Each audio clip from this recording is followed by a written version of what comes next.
Yes नमस्कार दोस्तों। आज इंग्लिश का 12th क्लास का इंग्लिश का कंपलसरी पेपर हुआ था, जिसके मैक्सिमम मार्क्स के लिए हमें क्या है, एक एक नंबर वाले जो क्वेश्चन है वो सही करने पड़ते हैं। और बच्चे क्या है, थोड़े से कंफ्यूजन में रहते हैं कि हमने सही किया या गलत किया है। तो मैं आपको यहाँ पर इस पूरे पेपर में जो एक एक नंबर के क्वेश्चन हैं उनके आंसर बता रहा हूं, ताकि आपका कोई डाउट ना रहे। तो देखिए, सबसे पहले आप पहला क्वेश्चन देख लो सेक्शन ए का, जिसमें लास्ट के 3 क्वेश्चन में स्पेलिंग पूछी गई है। तो इनके मैं आपको जवाब बता देता हूं। यस, जैसे पहला पूछा इसमें यस्टरडे। यस्टरडे का मतलब है बीता हुआ कल, तो इसका अपोजिट पूछ रहा है। अपोजिट का मतलब इसका विपरीत। तो बीता हुए कल को हम क्या बोलेंगे, आने वाला कल। तो इसका जो राइट आंसर है वो होगा आपका टुमारो, TOMORROW। अगर आपने नेक्स्ट डे किया है तो भी सही है, अगर टुडे किया है तो थोड़ा बहुत वो सही है। ठीक है, नेक्स्ट आगे दे रखा है बनाना। अब यहां पर सिमिलर पूछ रहा है, सिमिलर वर्ड, और इसमें ये भी कह रहा है कि 8वें या 9वें पैराग्राफ में इसका आंसर है अलाइन में। तो देखो, बनाना की जो स्पेलिंग है प्लैंटेन्स, ठीक है, और प्राइमरीली का जो आंसर है वो है मेनली। प्राइमरी यानी मेनली यानी मुख्य रूप से। तो यहां पर ये जो है सिमिलर वर्ड पूछे हैं। सेक्शन ए में जो 2 अनसीन पैसेज आते हैं, इसके पहले और दूसरे क्वेश्चन में स्पेलिंग पूछी जाती है। आप लगी रहे कि दूसरे क्वेश्चन में कोई स्पेलिंग नहीं पूछी है, पहले में 3 पूछी है। तो यस्टरडे का हो जाएगा आपका टुमारो। राइट आंसर ये है। अगर इसके अलावा आपने जैसे लिख दिया है टुडे, तो वो भी कहीं ना कहीं ठीक है, और अगर आपने नेक्स्ट डे किया है तो भी आपका राइट आंसर है।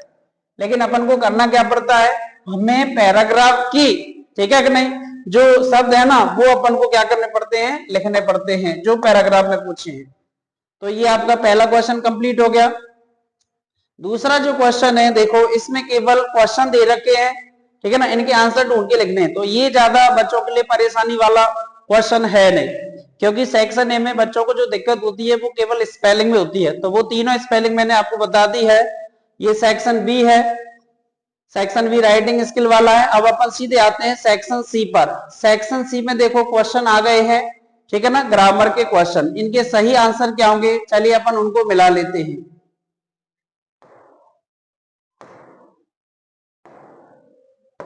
हाँ, ये क्वेश्चन दे रखा, I have found the pen, I lost the pen. इसमें विच का यूज करना है। तो विच का जो यूज हो रहा है वो पेन के लिए हो रहा है, इसलिए इसका जो आंसर होगा वो होगा आपका I have found the pen which I lost, which I lost। यानी कहने का मतलब दोनों वाक्यों के बीच में which का प्रयोग करेंगे और इस द पेन को हम हटा देंगे, इसकी जरूरत नहीं। अब ये कह रहा है कि अगला, हाँ, इसमें ये कंपाउंड सेंटेंस बनाना है। किस बनाना है, कंपाउंड। यानी कंपाउंड बनाने का मतलब कंपाउंड के कंजक्शन का इसको यूज करना है। जैसे night came on, room grew dark, यानी अंधेरा हुआ इसलिए कमरे, हाँ अंधेरा हुआ इसलिए कमरे में क्या हो गया, और ज्यादा अंधेरा हो गया। रात हुई और कमरे में क्या हो गया, अंधेरा। तो इसमें आप सो का भी प्रयोग कर सकते हैं या एंड का भी प्रयोग कर सकते हैं, ठीक है ना। कुछ बच्चों ने इसमें एज का प्रयोग किया है। किसका प्रयोग किया है, एज का। तो देखो सही जो मायने में देखें तो सो का प्रयोग इसमें बहुत अच्छी तरह से हो रहा है। जैसे मैं बोलूं night came on, night came on मतलब रात्रि हुई इसलिए, रात्रि होने पर क्या हुआ, the room grew, the room grew dark, grew dark, ठीक है ना। यहां पर सो की जगह आप एंड का भी प्रयोग कर सकते हैं इसमें। एंड ऐसे बोल सकते हैं, night came on and room grew dark. अगर आप एज का प्रयोग कर रहे हैं तो एज का प्रयोग बिल्कुल आगे करेंगे। जैसे एज नाइट केम ऑन, जैसी रात हुई, रूम ग्रीव डार्क, एज का प्रयोग कर सकते हो। तो एज सुन, हाँ एज का प्रयोग करेंगे तो एज का प्रयोग बिल्कुल आगे आएगा, ठीक है ना। लेकिन आपके जो करेक्ट रहेंगे वो क्या रहेंगे, सो और एंड। नेक्स्ट अगला क्वेश्चन ग्रामर का, ये देखो फ्रेजल वर्ब पूछिए। बहुत सिंपल क्वेश्चन आए फ्रेजल वर्ब के। हाँ, फ्रेजल वर्ब में आपका क्या आंसर रहेगा, देखिए ये कह रहा है बर्गलर्स डैश हाउस, बर्गलर मतलब चोर, यानी जो चोर थे वो घर के अंदर घुस गए। तो इसके लिए जो सही फ्रेजल वर्ब है ये है ब्रोक इनटू। आगे ही dash early in the morning, यानी वह सुबह जल्दी जगता है, तो इसका आंसर होगा गेट्स अप। तीसरा है he dash departure for a work, वह एक हफ्ते के लिए क्या हो गया, डिपार्चर हो गया, तो यहां पर पुट ऑफ। तो यानी आपका जो 8वां क्वेश्चन है उसमें फ्रेजल वर्ब पहले में आएगी ब्रोक इनटू, दूसरे में आएगा गेट्स अप और तीसरे में आएगा पुट ऑफ। नेक्स्ट में आपके कंजक्शन पूछ रहा है, तो कंजक्शन किस तरीके से आएंगे, words fly dash fish swim, इसका मतलब यह है कि जो पक्षी होते हैं वो तो उड़ते हैं और मछलियां तैरती हैं। तो पहले में क्या आ जाएगा आपका एंड आएगा, दूसरे में he was sleeping dash I was reading a book, वह सो रहा था जबकि मैं पुस्तक पढ़ रहा था। तो दोनों काम जब एक साथ हो रहे हैं तो क्या करेंगे, हम वाइल का प्रयोग करेंगे। Raju is dash intelligent boy a good player, तो यहाँ पे राजू की क्वालिटी बताई गई है कि राजू न केवल इंटेलिजेंट बॉय है बल्कि एक गुड प्लेयर, अच्छा प्लेयर भी है। इसलिए इसका जो आंसर होगा वो होगा आपका नॉट ओनली बट आल्सो। तो ग्रामर के जो क्वेश्चन थे इस बार बहुत ज्यादा इजी पूछे गए हैं और बच्चे इसको सही भी कर आए हैं। नेक्स्ट देखो, ये आपका सेक्शन सी हो गया। अब बात करते हैं सेक्शन डी। तो आपका जो चैप्टर है इंडिगो, वहां से सीन पैसेज दिया गया है, हम सीधे ही इनके क्वेश्चन के क्या करेंगे, आंसर करेंगे।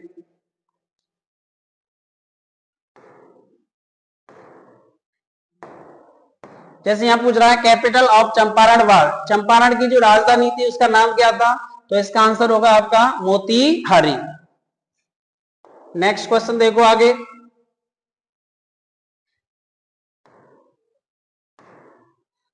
अगले क्वेश्चन में कह रहा है where did vast multitude greet Gandhi, जो विशाल भीड़ थी, ठीक है ना, उसने कहां पर गांधी जी का स्वागत किया था, तो वो जगह थी railway station. Who had been maltreated, maltreated मतलब दुर्व्यवहार, इसमें पूछा गया कि दुर्व्यवहार किसके साथ हुआ था, तो वो एक किसान के साथ हुआ था, ये इसका होगा ए पीजेंट।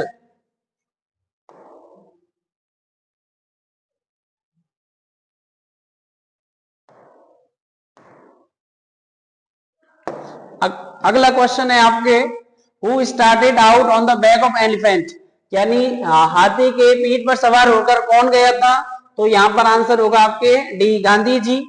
अगला which place Gandhi use as is headquarters, headquarter के रूप में गांधी जी किस स्थान का यूज करते थे, तो इसका आंसर होगा आपका ए हाउस।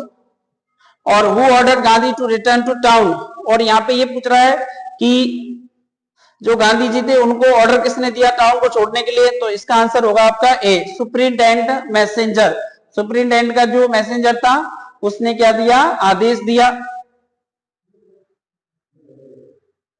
आगे ये आपके क्वेश्चन आंसर हैं, इनमें कोई दिक्कत है नहीं आपके। अब देखो मैं आपको लास्ट वाला जो क्वेश्चन है, यस 18वां क्वेश्चन, इनके आंसर आपको बताऊंगा, देखिए मिलान करिए सभी।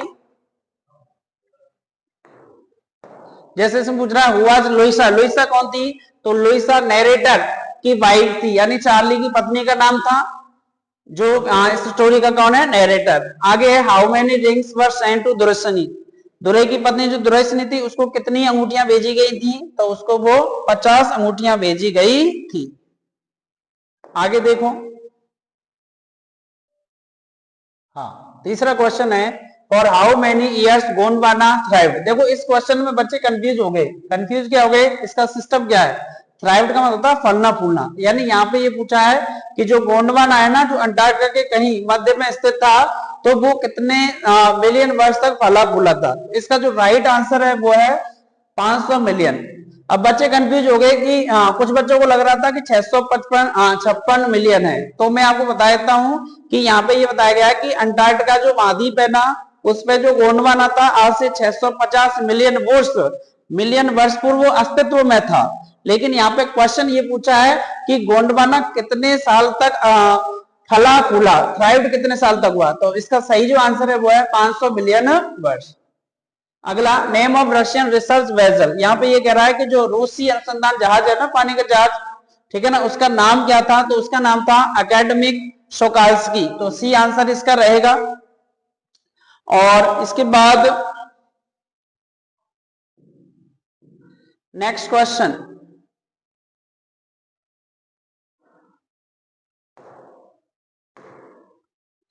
5वां क्वेश्चन आपसे पूछा है कि what was the full name of सदाव। सदाव का पूरा नाम क्या था? तो सदाव का पूरा नाम था डॉक्टर सदाव हॉकी। अगला क्वेश्चन,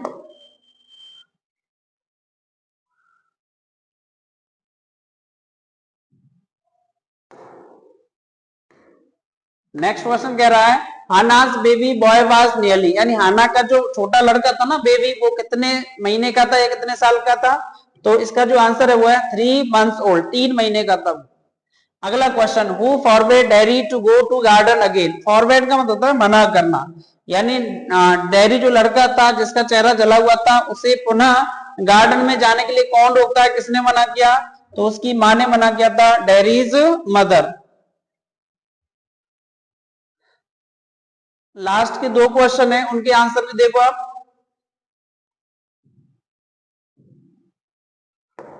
हाँ यस, हु वाज जोडेविन। जोडेविन कौन थी? तो जोडेविन क्या थी? चित्रकला की सहेली थी, चित्रकला's फ्रेंड। और लास्ट क्वेश्चन, व्हाट इज बधाई। बधाई क्या होता है? ये खाने की चीज होती है, जिसका सही आंसर है आपका एन ईटिंग स्टफ। तो इस प्रकार से 12th क्लास का इंग्लिश का जो पेपर है बहुत ही शानदार और बहुत ही मीडियम टाइप का, ना इसको हम टफ कह सकते हैं और ना ही इजी कह सकते हैं, या फिर हम सीधे दूसरे शब्दों में कहें तो आपका जो पेपर है आपने अगर बढ़िया तरीके से तैयारी किया ना तो उन बच्चों के लिए ये एक मीडियम पेपर था, आसानी से वो कर सकते थे और आधे घंटे पहले ही कर सकते थे। तो I hope you did very well this paper. बस यही आशा करता हूं कि आपने पेपर बहुत अच्छा तरह से किया होगा। और दूसरी बात यह कि एक एक नंबर के आपके जो मन में डाउट थे वो भी मैंने यहाँ पर क्लियर कर दिए। आप अपने टोटलिंग कर सकते हैं कि लगभग कितने नंबर मार्क्स आप इसमें से प्राप्त कर सकते हैं। सो सभी बच्चों को मैं बस थैंक यू बोलना चाहूंगा। दूसरा, बस आपका मतलब बढ़िया परसेंटेज बने रहे और आगे आप इसी प्रकार से मेहनत करते। Thank you very much.